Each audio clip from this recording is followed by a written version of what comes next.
Well, Davos 2024 is also turning out to be a battle for Indian states vying with each other to try and attract investors, both global and domestic. We heard from the Telangana Chief Minister yesterday, and joining me now to talk about Tamil Nadu's pitch to investors is the Industries Minister. Thank you very much for joining us here on CNBC TV 18. As I said, it's a race between Indian states, not just on the promenade, but also to try and draw in investors. Not for Tamil Nadu, though. We compete with other countries and not states. That's what we made it. I'll tell you why, because we are far ahead of other states by any indices that you take. We also have a plethora of sectors that we draw investors into. It's not just a particular bit of life sciences or a particular bit of IT. That's a subtle dig at Telangana.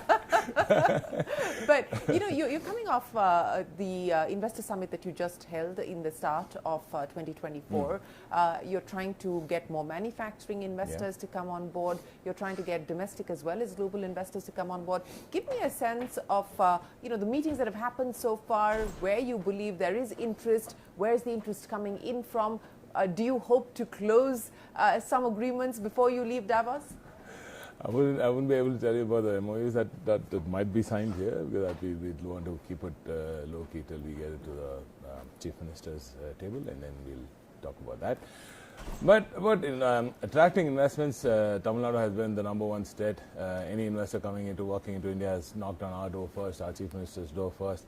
So I think attracting investment hasn't been a problem. It's about the quality of investment that's come through. For us, even during the global investors meet that we did now, we were very choosy about who comes in and what sort of jobs that are created and where those are created. See, our Chief Minister is very particular about the distributed growth across Tamil Nadu. Tamil Nadu is the most urbanized state, and we have social infrastructure everywhere, right? So we don't want cluster industries in Chennai or Coimbatore or just few clusters. Kanchipuram is a big cluster. But we want to take this towards south, towards the Delta region possibly. So that's what the Chief Minister is more worried about, not the amount of investment, it's the quality of investment, kind of jobs that it's going to create, and where these investors are going to go to. Okay, so a more even distribution of jobs as well as investments. And more for women, particularly. I was going to point that out, but I'll get to that in just a second. But let's be realistic. You are vying not just against Telangana, but also Gujarat, Maharashtra, and Gujarat not here in Davos. Maharashtra is right next to where you are. So what is going to be the competitive edge for Tamil Nadu to be able to get in fresh investments as well as incremental investments? But any key focus areas? The kind of talent that we have across sectors, I mean, it's unmatched in India, right? I'll give you just one example. We have Hitachi Energy, the world's largest GCC R&D center in Chennai. They just opened up recently. 3,500 jobs, all research jobs, 500 of them PhDs, and almost half of them were women. So you can't find this kind of a talent pool anywhere else in India. So that's, I think, our biggest forte. And then policy continuity is something, because any regime change, nothing happens, the investors are happy, and those who have invested have reinvested into Tamil Nadu. That's a story, isn't it? That says something, isn't it? So that's the kind of reinforcement of faith that investors have on Tamil Nadu, and I think that is our biggest card. So we can just tell the world that, look at us, we've done this, and we've done this for decades, and we're not just newbies on the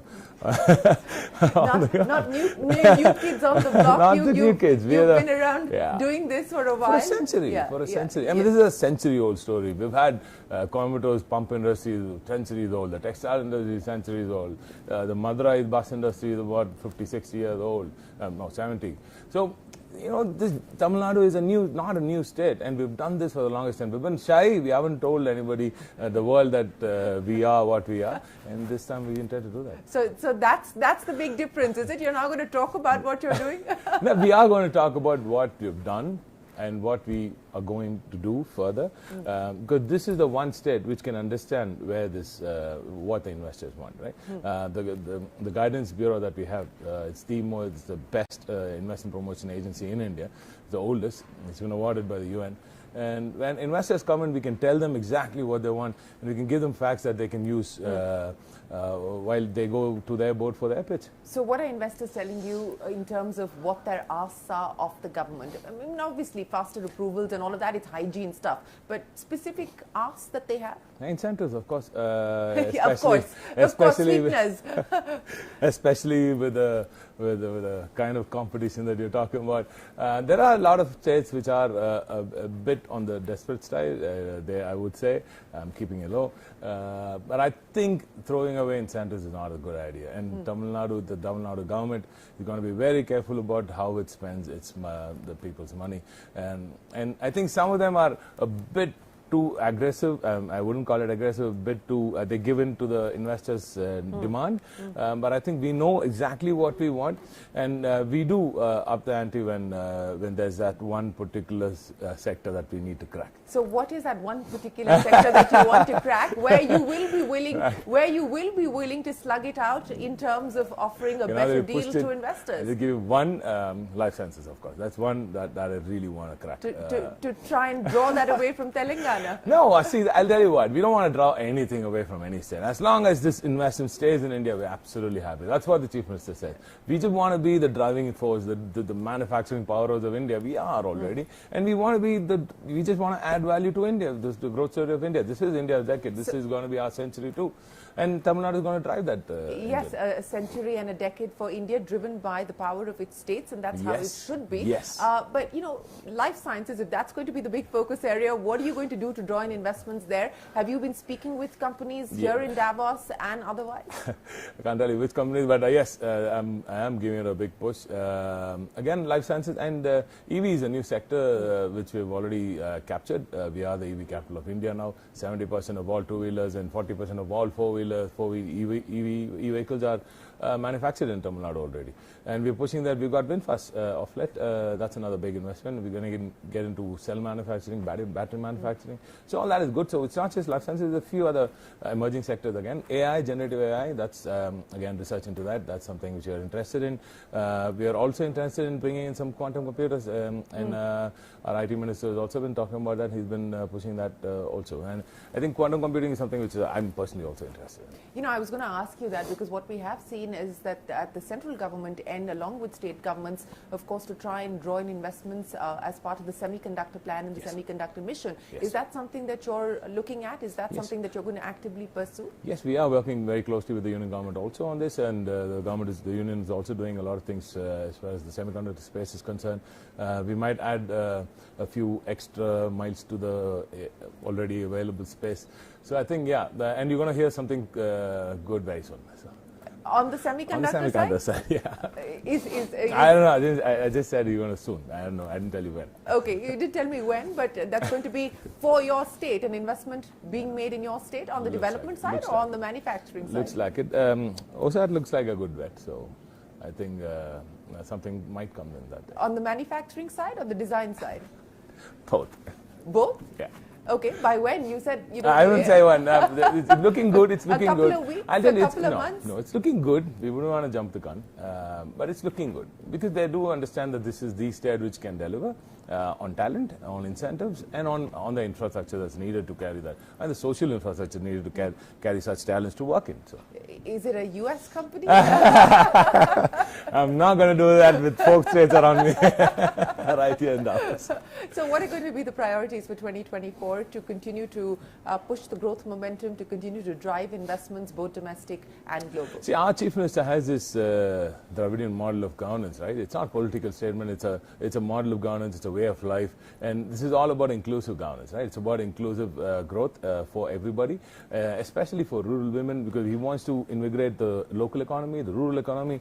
That way, his dream of that $1 trillion economy that he's been talking about, and he's already released a roadmap to that also during the gym. So our Chief Minister's goal of that $1 trillion economy, that is key, and we are all working towards that. And for that, the local economy of every village needs to grow, so we need to get jobs to the ground. On the manufacturing side, and I want to talk about what has worked, you think, to get as many women as part of the labor force, and specifically in manufacturing, the highest in the country. What's worked to your mind? What's worked? It's the Dravidian model of educating everyone, taking education to everyone, making sure that everybody gets access to education. When women way back a century ago were not even allowed to study, and we took the first step. The Justice Party took the first step. The DMK came and the DK came, and we made sure that every education was taken to the masses, especially women. We made sure that women doesn't get married at an early age. The woman doesn't get married at an early age, girls actually. And then we made sure they got equal opportunity. Even today, we make sure that girls who go from college, school to college, they get 1,000 rupees every single month. That's the Pudumai Pen Thittam, that's a scheme that the Chief Minister launched. Every single month, they get paid that. And we also respect the work that's being done at the home by the homemaker. Right? We respect that, and we tell them that we respect the work that you do. You are creating our society. So we pay them 1,000 rupees every month. And this has made sure that has given that, basically empowered our women. And I think that they keep talking about how their daughters who need to do what they couldn't do. And I'm extremely, extremely proud of that. And that is why 43% of all women working in India are from Tamil Nadu. I like the passion with which you said that, and I do believe that you know, it is an example for us to showcase and an example for us to follow. But you know, what's the target that you've set for yourself? Not just in increasing that number, but the targets that you're working towards as far as your ministry is concerned. We need to hit 50 for sure. By when? To hit 50. I think we'll do that very, very quickly with the kind of non-leather footwear workforce that we're getting in. We're getting 30,000 jobs in several sectors, especially the non-leather footwear sector. It's going to take work to the rural women, right? So I think we'll definitely hit that scale at least by 2030. By 2030, 50% of big task, yes. Yes, but I think doable. We certainly hope that it is going to be achieved, and we wish you the very best of luck with that. But you know, before I let you go, 2024 key milestones that you hope to close. Again, semiconductors that I would want to take on board. An announcement on that will be nice. Lots of R&D jobs, that will be nice. We're going to hit, since our leader took over from 21, we did 3 lakh crores of investment till before the gym, and we did about 6.64 after that. So we're hitting the million, 10 lakh crore mark.